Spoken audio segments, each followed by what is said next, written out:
तुम लोगों से जैसे मैंने प्रॉमिस किया था, वक्त आ गया सब्जेक्ट स्ट्रेटजी वीडियोस के साथ इस चैनल पे वापसी करने का।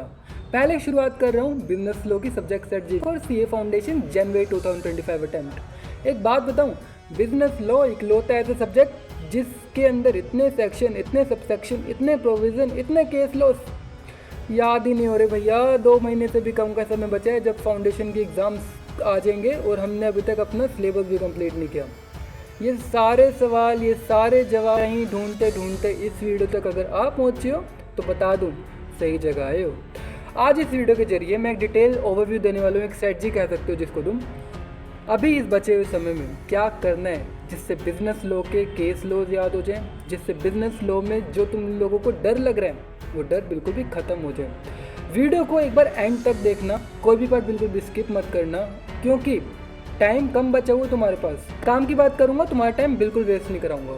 अपने बारे में थोड़ा सा इंट्रोडक्शन दे देता हूँ। मैं Jitin Kumar, I am third year student currently pursuing BCom honours from Shri Ram college of commerce SRCC। उसी के साथ साथ I am also pursuing CA and currently at intermediate level. अब जैसे पहले बताया था, बिना टाइम गवाए वीडियो करते हैं शुरू।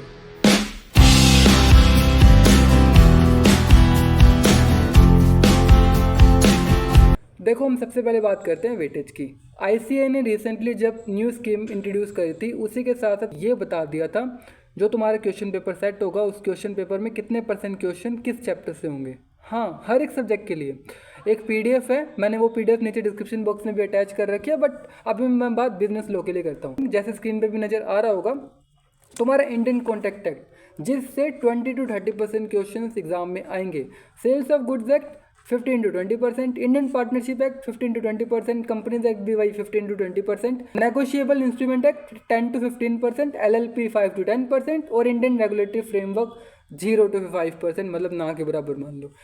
इस वेटेज की हेल्प से तुम लोगों को ये तो पता लग गया होगा कि contract act, sales of goods act, partnership act और कंपनीज एक्ट, ये जो तुम्हारी यूनिट्स है ना, इन यूनिट्स को रट सकते हो तो रट लेना, याद कर सकते हो तो याद कर लेना, बट इस लिमिटेड टाइम में ज़्यादा ध्यान इन 4 यूनिट्स पे लगाना। Contract act, sales of goods act, partnership act और कंपनीज एक्ट, इन 4 यूनिट्स को तुम इग्नोर बिल्कुल नहीं कर सकते। हालांकि पता नहीं क्यों कॉन्ट्रैक्ट एक्ट से मेजोरिटी लोगों को डर लगता है, शायद कंटेंट ज़्यादा है इसकी वजह से, बट कॉन्ट्रैक्ट एक्ट को कवर करने के लिए तुम लोग वन शॉट वीडियोस रेफर कर सकते हो, ठीक है। उसके लिए मॉड्यूल को टच मत करना। कॉन्ट्रैक्ट एक्ट समझना है तो उसके लिए वन शॉट लेक्चर्स ही देख लेना। मॉड्यूल रीड करने के लिए मैं रिकमेंड वैसे भी नहीं करूँगा बेसिकली, ताकि बस एक बार ना वो डर भाग जाए। बट हाँ, जो तुम्हारा सेल्स ऑफ गुड्स एक्ट है, पार्टनरशिप एक्ट है, कंपनीज एक्ट है, इसके लिए मॉड्यूल रीड करना मस्ट है, ताकि ना तुम लोगों को पता लग जाए सिलेक्शन ऑफ वर्ड्स की जब हम बात करते हैं कि आंसर लिखते टाइम पे किन वर्ड्स का तुमको इस्तेमाल करना है। बट भैया आपने वेटेज तो बता दी, अब ये बताओ हम करें कैसे। एक राइट अप्रोच बताता हूँ। तुम लोग पता क्या करते हो, तुम लोग ना डायरेक्ट मॉड्यूल रीड करने की कोशिश करते हो, और मॉड्यूल में शब्द इतने ज़्यादा वेड है ना, पढ़ते टाइम पे लगता है भाई बिजनेस लो तो हमसे नहीं हो पाएगी। हाँ, क्योंकि तुम्हारा इनिशियल स्टेज है ना, तुम लोग कोर्स में एंट्री करने के लिए इस एग्ज़ाम को क्लियर करना जरूरी है, और बिजनेस लो पहले कभी पढ़ा नहीं है, अब पढ़ रहे हो।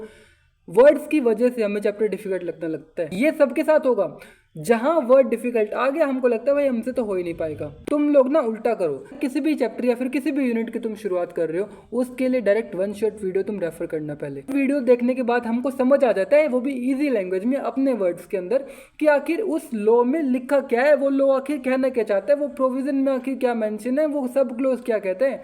एक बार जब हमको बेसिक समझ आ जाते हैं ना, फिर जब बुक पढ़ने बैठते हैं तो हम उससे रिलेट कर पाते हैं, right. First step one shot video देखो और उसके बाद मॉड्यूल रीड करना। मॉड्यूल रीड करने के लिए मैं इसलिए बोल रहा हूँ, वापस बता रहा हूँ, क्योंकि वर्ड्स जो तुम लिखोगे वो ज़्यादा मैटर करेंगे, और वो वर्ड्स तुम लोगों को तभी माइंड में आएंगे जब तुम लोगों ने एक बार मॉड्यूल रीड कर रखी होगी। और ना जो तुम ये वीडियो देखने के बाद बुक रीड कर रही होगी, इसको तुम अपनी फर्स्ट रिविजन मान लेना, ठीक है, ताकि माइंड को लगे हाँ भाई तुम्हारी एक बार फर्स्ट रिविजन भी हो चुकी है उन चैप्टर्स की, ओके। बट बिजनेस लॉ में इतने सेक्शन, इतने सबसेक्शन, इतने केस लॉस, राइटिंग प्रैक्टिस कौन करेगा। राइटिंग प्रैक्टिस के लिए एक तरीका बता रहा हूँ, आंसर को किस तरीके से लिखना है, किस तरीके से प्रेजेंट करना है। तुम्हारे पास जितने दिन बचे हुए हैं ना, उसमें जब भी राइटिंग प्रैक्टिस करने बैठोगे तो इसी तरीके से करना। एक बार जब आदत लग जाए देन फिर उसको एग्जाम में इंप्लीमेंट करके आओगे, ICAI को कोई रीज़न नहीं मिलेगा तुम्हारे मार्क्स डिडक्ट करने का। अब सुनो आंसर को कैसे लिखना है। पहले शुरुआत होगी प्रोविजन से। प्रोविजन में तुमको बेसिकली ना क्वेश्चन को रिलेट करके ये बताने कि इस केस से रिलेटेड, जो तुम लोगों को क्वेश्चन में कोई भी केस गिवन होगा उस केस से रिलेटेड कौन सा सेक्शन कौन सा सबसेक्शन लग सकता है, ठीक है। नेक्स्ट बताओगे तुम fact of the case. Fact of the case में बेसिकली जो क्वेश्चन में गिवन होगा ना उस केस को अपनी लैंग्वेज में फ्रेम करके लिखना होता है बस, ठीक है। और नेक्स्ट होता है कंक्लूजन। कंक्लूजन में तुम न्याय के देवता बन जाना। प्रोविजन और जो तुम्हारा फैक्ट ऑफ द केस है इसको रिलेट करके अपना कंक्लूजन या फिर जजमेंट जिसको तुम बोलोगे वो पास कर देना, वहाँ पे लिख देना। शुरुआत करनी तुम लोगों को प्रोविजन ऑफ द लॉ से, नेक्स्ट आएगा fact of the case, third आएगा कंक्लूजन। कंक्लूजन में जो तुम लोगों ने प्रोविजन लिखा है और जो तुम्हारे फैक्ट ऑफ द केस है उसको कंबाइन करके क्या कंक्लूजन निकल सकता है, मतलब क्या जजमेंट होगा बेसिकली लॉ के हिसाब से, वो लिखना होता है कंक्लूजन में। इसी तरीके को फॉलो करना राइटिंग प्रैक्टिस के लिए। बट एक बात बताऊं, revision test paper, mock test paper, study material के क्वेश्चन, पास्ट क्वेश्चन पेपर्स, इनको एक बार ऊपर से देखना जरूरी है। हाँ, मैं इसलिए बोल रहा हूँ क्योंकि ना कभी कभार स्ट्रेट फॉरवर्ड क्वेश्चन यहीं से उठ के आ सकता है। लेकिन भैया हमारे पास तो टाइम ही नहीं है, हम कहाँ से revision test paper, mock test paper, past question papers कहाँ से फाइंड करेंगे? इसका सोल्यूशन बता रहा हूँ। क्या तुम मानोगे अगर मैं ये बोलूँ ये सारा मटेरियल जिसमें revision test paper, mock test paper, study material के question, past question paper chapter wise bifurcate करके तुम लोगों को एक ही बुक में मिल जाए? हाँ, ये पॉसिबल है। मैं बात कर रहा हूँ ग्रूमिंग एजुकेशन की perfect practice book for business law. इन लोगों ने चैप्टर वाइज स्टडी मटेरियल के क्वेश्चन, रिवीजन टेस्ट पेपर के क्वेश्चन, मॉक टेस्ट पेपर के क्वेश्चन और साथ में पास्ट क्वेश्चन पेपर से उठाए गए क्वेश्चंस भी ऐड कर रखे लास्ट 10 ईयर्स के। परफेक्ट बुक जो तुम्हारी प्रैक्टिस को एक बूस्ट देगी। नीचे डिस्क्रिप्शन बॉक्स में इस बुक को बाय करने की लिंक दे दूंगा। टाइम तुम्हारे पास कम है इसलिए बोल रहा हूँ, एक बार जरूर चेकआउट करना। और हाँ, एक और चीज़, परफेक्ट प्रैक्टिस बुक के साथ साथ परफेक्ट रिवीजन बुक भी है। परफेक्ट प्रैक्टिस बुक तो तुम लोगों को सब्जेक्ट वाइज मिल रही होगी, बट एक परफेक्ट रिवीजन बुक है जिसमें चारों सब्जेक्ट से रिलेटेड हर एक चैप्टर को सम अप करके दे रखे है, परफेक्ट रिवीजन बुक।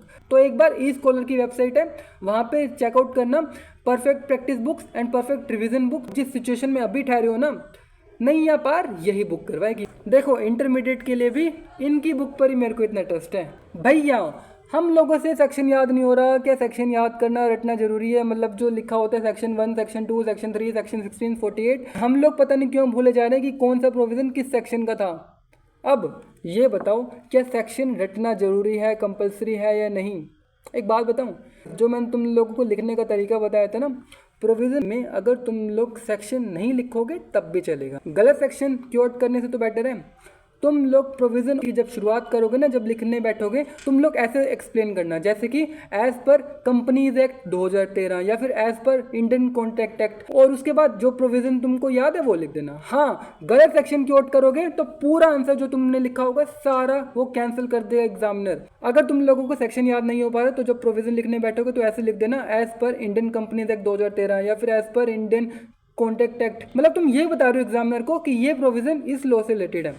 मार्क्स चाहे 4 नंबर का क्वेश्चन क्यों ना हो, 2-3 तो मिलेंगे, 0 से तो बेटर है। 1-1 मार्क्स का जो डिफरेंस होता है ना, पास और फेल के बीच का डिफरेंस क्रिएट कर देते हैं। ये बात याद रखना, और स्पेशली जब हम ये बोल रहे हैं बिजनेस लॉ के कंटेक्स्ट में, ठीक है। अगर याद नहीं हो रहा तो लिखो भी मत। बट भैया हम लोग एक चैप्टर करते हैं, ऐसा लगता है हम पिछला वाला भूल रहे हैं। हम पिछले वाले को वापस उठाते हैं तो ऐसा लगता है हम पहले वाला चैप्टर जो कर रहे थे वो भूल रहे हैं। इसका सोल्यूशन एक बात बताऊं, या तो हो सकता है जब तुम लोगों ने पहले कभी वो चैप्टर पढ़ा होगा, टाइम पास किया होगा सही तरीके से, तुम लोगों ने या तो वीडियो नहीं देखी होगी या तो मॉड्यूल रीड नहीं की होगी। सबके साथ होता है, ये नॉर्मल है, तुम लोग स्पेशल नहीं हो। बट जब तुम लोग वापस उस चैप्टर को उठाओगे, जब तुम लोग वापस उस एक्ट को करने बैठोगे, रिकॉल भी हो जाएगा। हाँ, ये तुम्हारे माइंड में है कि हाँ भाई तुम लोगों को कुछ याद नहीं हो पा रहा। बिजनेस लॉ में थ्योरी ज़्यादा है, मैं मानता हूँ, बट बिजनेस लॉ के अंदर एक लौता अप्रोच जो तुमको एक माइंड में ये एक्सेप्ट करना पड़ेगा, पिछले वाला तुम भूल नहीं रहे हो, बस रिकॉल करना है। हाँ, एक बार मेंटली इस चीज़ को एक्सेप्ट कर लो, ये चीज़ सबके साथ हो रही है, ये चीज़ सबके साथ नॉर्मल है। तुम लोग एक बार मेरी लेटेस्ट कम्युनिटी पोस्ट भी चेक करना, उसके कमेंट सेक्शन में बहुत सारों ने ये सेम ही क्वेश्चन पूछ रखा है। ये मनाना पड़ेगा तुम्हारे दिमाग को। भाई देख, तुमने वन शॉट वीडियो अच्छे से देख रखी है, तूने मॉड्यूल भी एक बार रीड कर रखी है, तो ऐसे कैसे हो सकता है कि भूल जाएगा तू? ठीक है, फाउंडेशन में पास और फेल के बीच 1 नंबर होता है, चाहे इंडिविजुअल सब्जेक्ट की बात करो चाहे एग्रीगेट की बात करो। 2 महीने से भी कम का समय बचा हुआ है, तुम्हारे जो फाउंडेशन के जनवरी एग्ज़ाम के पेपर स्टार्ट हो जाएंगे। और तुम लोग जिस सिचुएशन पे अभी खड़े हो ना, कॉन्फिडेंस ज़्यादा मैटर करता है, कॉन्फिडेंस और राइट अप्रोच। राजा ऐसे नहीं हार सकते। इस जर्नी में, इस सफ़र में अगर पाँव रख दिया ना, आगे तक भी चल के जाना है उस मंजिल तक। लेकिन अगर अभी से लड़खड़ा गए, ऐसे कैसे चलेगा। देखो ये पूरी कहानी ना तुम्हारी है। अगर कहानी को तुम खुद लिख भी सकते हो तो क्लाइमैक्स फीका कैसे रह जाएगा राजा। चिंता मत करना, इस पूरी जर्नी में मैं तुम्हारे साथ खड़ा रहूँगा।